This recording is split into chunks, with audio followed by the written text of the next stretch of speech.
আসসালামু আলাইকুম, সবাইকে স্বাগতম। আইসিটি বিষয়ের আমরা যখন এই যে এইচটিএমএল ট্যাগ ব্যবহার করে ওয়েব ডিজাইন করি, সেক্ষেত্রে এই ইউ ট্যাগ কী এবং কোথায় ব্যবহার করা হয়। তো ইউ ট্যাগ দ্বারা আন্ডারলাইন বোঝায়।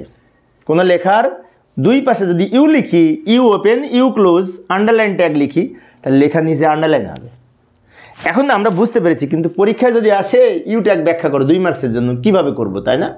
যাই, এইভাবে আমরা ব্যাখ্যাটা দিতে পারি। এই যে আমি এখানে লিখে দিলাম, লক্ষ্য করি, ওয়েব পেজ এর কোনো লেখার নিচে আন্ডারলাইন করার জন্য, মানে এরকম দাগ দেওয়ার জন্য, এরকম দাগ দিয়ে লেখাকে উপস্থাপন করার জন্য ইউ ট্যাগ ব্যবহার করা হয়ে থাকে।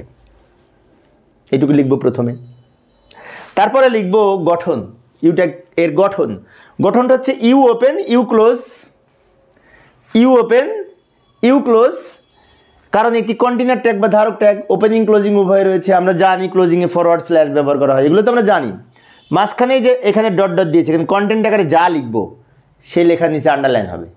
আচ্ছা, আমি একটু গঠন করে দেখাচ্ছি। এই যে আমি এখানে দেখিয়ে দিলাম, ইউ ওপেন, ইউ ক্লোজ, মাঝখানে লিখেছি দিস ইজ আন্ডারলাইন টেক্সট।